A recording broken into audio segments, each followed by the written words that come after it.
Radio Lime News Update. നമസ്കാരം, lime news അപ്ഡേറ്റ്സിലേക്ക് സ്വാഗതം. വാർത്തകളുമായി ഞാൻ നിബിൻ. ഹീത്രൂ വിമാനത്താവളത്തിലെ ഒരു ഇലക്ട്രിക്കൽ സബ്സ്റ്റേഷനിലുണ്ടായ തീപിടുത്തം വലിയ വൈദ്യുതി തടസ്സത്തിന് കാരണമായിരുന്നു. ഇതിനു പിന്നാലെ മാർച്ച് 21 വിമാനത്താവളം അടച്ചുപൂട്ടിയിരുന്നു. വിമാനത്തിന്റെ അപ്രതീക്ഷിത അടച്ചുപൂട്ടൽ ലോകമെമ്പാടുമുള്ള ലക്ഷക്കണക്കിന് ആളുകളെയും വിമാനങ്ങളെയുമാണ് ബാധിച്ചത്. മാർച്ച് 20 രാത്രിയിൽ തീപിടുത്തം ഉണ്ടാവുകയായിരുന്നു. പടിഞ്ഞാറൻ ലണ്ടനിലെ ഹെയ്സിൽ ഒരു ട്രാൻസ്ഫോമർ തകരാറിലാവുകയും തീപിടിക്കുകയും ചെയ്തതുമായി ഈ സംഭവം ബന്ധപ്പെട്ടേക്കാം എന്ന അഭ്യൂഹങ്ങൾ പൊങ്ങി വന്നിരുന്നു. നാഷണൽ എനർജി സിസ്റ്റം ഓപ്പറേറ്റർ ഒരു ഇടക്കാല റിപ്പോർട്ടിൽ ഇക്കാര്യം പങ്കുവച്ചു.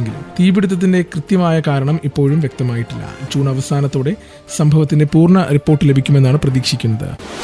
കഴിഞ്ഞ ആഴ്ച 7 ഇറാനിൽ നിന്നുള്ള പൗരന്മാർ ഉൾപ്പെടെ 8 പേർ ഭീകരപ്രവർത്തനത്തിൽ അറസ്റ്റിലായത് വൻ വാർത്താ പ്രാധാന്യം നേടിയിരുന്നു. ഇപ്പോഴത്തെ ഈ സംഭവത്തെക്കുറിച്ചുള്ള കൂടുതൽ വിവരങ്ങളാണ് പുറത്തു വന്നുകൊണ്ടിരിക്കുന്നത്. ലണ്ടനിലെ ഇസ്രായേൽ എംബസിയെ ഭീകരർ ലക്ഷ്യമിട്ടതായിട്ടാണ് സംഭവങ്ങളെക്കുറിച്ചുള്ള ഏറ്റവും പുതുതായി വരുന്ന റിപ്പോർട്ടുകൾ സൂചിപ്പിക്കുന്നത്. 2 സംഘങ്ങളായി പ്രവർത്തിച്ചിരുന്ന ഭീകരരുടെ ലക്ഷ്യം എന്താണെന്നുള്ള തിരിച്ചറിവിനെ കുറിച്ചൊന്നും പോലീസ് വെളിപ്പെടുത്തിയിട്ടില്ല.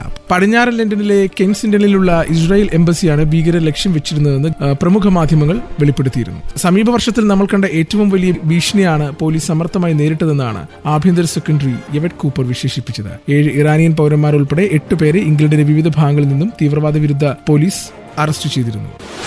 തദ്ദേശ ഭരണ സ്ഥാപനങ്ങളിലേക്കുള്ള തെരഞ്ഞെടുപ്പിൽ തകർപ്പൻ വിജയം നേടിയ റീഫോം UK പാർട്ടി കുതിപ്പ് തുടരുന്നുവെന്ന് പുതിയ സർവേ ഫലങ്ങൾ. യൂഗോ ഏറ്റവും ഒടുവിലെത്തിയ സർവേയിൽ 29% പോയിന്റാണ് റീഫോം UK നേടിയത്. ലേബർ പാർട്ടിയേക്കാൾ 7 പോയിന്റുകൾക്കാണ് ഇപ്പോൾ റീഫോം UK മുന്നിലുള്ളത്. ലേബർ പാർട്ടിക്കാണെങ്കിൽ മുൻപുണ്ടായിരുന്നതിനേക്കാൾ 1 പോയിന്റ് കുറയുകയും ചെയ്തു. വെറും 17 പോയിന്റ് നേടി കൺസർവേറ്റീവ് പാർട്ടി 3ാം സ്ഥാനത്തുമെത്തി. തെരേസ മേയുടെ നേതൃത്വകാലത്തിന്റെ അന്തിമഘട്ടത്തിന് ശേഷം പാർട്ടിക്കുണ്ടാവുന്ന ഏറ്റവും കുറവ് ജനപ്രീതിയാണിത്. ഇലക്ട്രോൾ കാൽക്കുലസ് പ്രൊജക്ഷനുകൾ പറയുന്നത് ഇതേ ജനപിന്തുണ പൊതു തെരഞ്ഞെടുപ്പിലും ലഭിച്ചാൽ ഇപ്പോൾ ലഭിച്ച പോയിന്റ് റീഫോം UK പാർലമെന്റിൽ 40 സീറ്റിന്റെ ഭൂരിപക്ഷം നേടിക്കൊടുക്കുവാൻ പര്യാപ്തമാണെന്നാണ്. മാത്രമല്ല, കെമി ബെയ്ഡോൺ അവരുടെ എസെക്സ് നോർത്ത് മണ്ഡലത്തിൽ പരാജയപ്പെടുകയും ചെയ്യും. ആഷ്ടൺ അണ്ടർലൈമിൽ ഉപപ്രധാനമന്ത്രി ഏഞ്ചല റൈനറെയും കാത്തിരിക്കുന്നത് മറ്റൊരു വിധിയായിരിക്കില്ല. മറ്റൊരു വ്യത്യസ്ത സർവേയിൽ തെളിഞ്ഞത് അടുത്ത വർഷം നടക്കാനിരിക്കുന്ന വെയിൽസിലെ തെരഞ്ഞെടുപ്പിൽ ലേബർ പാർട്ടി 3ാം സ്ഥാനത്തെത്തുമെന്നാണ്. പ്ലെയ്ഡിന്റെയും റീഫോമിന്റെയും ഏറെ പിന്നിലായിരിക്കും അവരുടെ സ്ഥാനം. ഇനി നാട്ടിലെ വാർത്തകൾ. ഇന്ത്യയുടെ വടക്കു പടിഞ്ഞാറൻ മേഖലകളിലെ 15 സൈനിക കേന്ദ്രങ്ങൾ ലക്ഷ്യമിട്ട് പാകിസ്ഥാൻ നടത്തിയ ആക്രമണങ്ങൾ സമ്പൂർണ്ണ പരാജയം. അവന്തിപ്പോര, ശ്രീനഗർ, ജമ്മു, പഠാൻകോട്ട്, അമൃത്സർ, കപൂർത്തല, ജലന്ധർ, ലുധിയാന, ഭൂജ് എന്നിവിടങ്ങളിലെ സൈനിക കേന്ദ്രങ്ങളിൽ പാകിസ്ഥാൻ നടത്തിയ ഡ്രോൺ മിസൈൽ ആക്രമണങ്ങളെ ഇന്ത്യയുടെ കൗണ്ടർ അൺമാൻഡ് ഏരിയൽ ഗ്രിഡും വ്യോമ പ്രതിരോധ സംവിധാനങ്ങളും ഉപയോഗിച്ച് തകർത്തുവെന്നാണ് പ്രതിരോധ മന്ത്രാലയം അറിയിച്ചത്. S-400 വ്യോമ പ്രതിരോധ സംവിധാനമാണ് പാക് മിസൈലുകൾ തകർക്കുന്നതിൽ നിർണായക പങ്ക് വഹിച്ചതെന്ന് സൈനിക വൃത്തങ്ങളെ ഉദ്ധരിച്ച് ദേശീയ മാധ്യമങ്ങൾ റിപ്പോർട്ട് ചെയ്തിരുന്നു. റഷ്യയിൽ നിന്ന് ഇന്ത്യ ഇറക്കുമതി ചെയ്തതാണ് സുദർശൻ ചക്ര എന്നറിയപ്പെടുന്ന S-400 വ്യോമ പ്രതിരോധ സംവിധാനം. കേരളത്തിൽ വീണ്ടും നിപ സ്ഥിരീകരിച്ചു. മലപ്പുറം വളാഞ്ചേരി സ്വദേശിയായ 42-കാരി പെരിന്തൽമണ്ണയിലെ ആശുപത്രിയിൽ ചികിത്സയിലാണ്. ഒരാഴ്ചയായി പനി ബാധിച്ച് ചികിത്സയിലായിരുന്നു. പനി, ചുമ, ശ്വാസതടസ്സം തുടങ്ങിയ രോഗലക്ഷണങ്ങൾ ഉണ്ടായിരുന്നു. നിപ ലക്ഷണങ്ങളെ തുടർന്ന് ശ്രവം പുനെ വൈറോളജി ലാബിലേക്ക് അയക്കുകയായിരുന്നു. ആരോഗ്യവകുപ്പ് സ്ഥിതിഗതികൾ നിരീക്ഷിക്കുന്നു.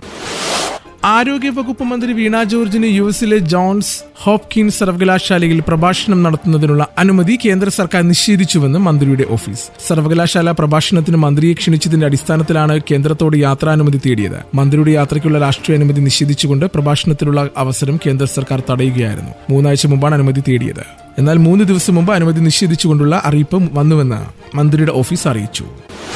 ഇനി കായിക വാർത്തകൾ. ഇംഗ്ലണ്ടിൽ അടുത്ത മാസം ആരംഭിക്കാനിരിക്കുന്ന ടെസ്റ്റ് പരമ്പരയിൽ ഇന്ത്യക്ക് ഒരു പുതിയ ക്യാപ്റ്റൻ. 24 ടെസ്റ്റ് മത്സരങ്ങളിൽ ഇന്ത്യയെ നയിച്ച രോഹിത് ശർമ്മയെ പുറത്താക്കുവാൻ സെലക്ടർമാർ ഒരുങ്ങുന്നുവെന്ന അഭ്യൂഹങ്ങൾ ക്രിക്കറ്റ് ലോകത്ത് ചൂടുപിടിക്കുന്നതിനിടെയാണ് ഇന്നലെ വൈകിട്ട് സമൂഹമാധ്യമത്തിൽ എഴുതിയ ഒരു ഹ്രസ്വമായ കുറിപ്പിൽ രോഹിത് ശർമ്മ തന്റെ ആ വലിയ തീരുമാനം പ്രഖ്യാപിച്ചത്. ഇന്ത്യൻ ടീമിന്റെ വെള്ളക്കുപ്പായത്തിൽ ഇനി താനുണ്ടാവില്ല. താൻ ക്യാപ്റ്റൻസിക്കും ടീമിലെ സ്ഥാനത്തിനും ഇളക്കം സംഭവിച്ചെന്ന തിരിച്ചറിവ് രോഹിത്തിനെ 12 വർഷം നീണ്ട ടെസ്റ്റ് കരിയറിന് വിരാമമിടാനെന്ന കടുത്ത തീരുമാനത്തിലേക്ക് എത്തിച്ചു. കഴിഞ്ഞ വർഷം ഓസ്ട്രേലിയക്കെതിരായ ബോർഡർ ഗവാസ്കർ പരമ്പരയിലും ന്യൂസിലൻഡിനെതിരെ നാട്ടിൽ നടന്ന പരമ്പരയിലും നിരാശപ്പെടുത്തിയ രോഹിത്തിന് ഇംഗ്ലണ്ട് പര്യടനത്തിനുള്ള ടീമിൽ ഇടമുണ്ടായിരുന്നില്ലെന്നും റിപ്പോർട്ടുകളുണ്ട്. അതിനാലാകാം ടീം പ്രഖ്യാപനം വരും മുമ്പേ രോഹിത് വിരമിക്കൽ പ്രഖ്യാപിച്ചതെന്ന് കരുതുന്നു. ഇന്നത്തെ പൗണ്ട് വിനിമയ നിരക്ക് 113.87 രൂപ. ഇതോടുകൂടി വാർത്തകൾ കഴിഞ്ഞു. കൂടുതൽ വാർത്തകൾ അടുത്ത ബുള്ളറ്റിൽ.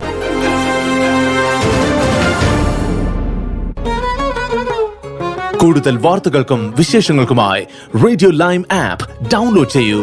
പ്ലേ സ്റ്റോറിൽ നിന്നും ആപ്പ് സ്റ്റോറിൽ നിന്നും.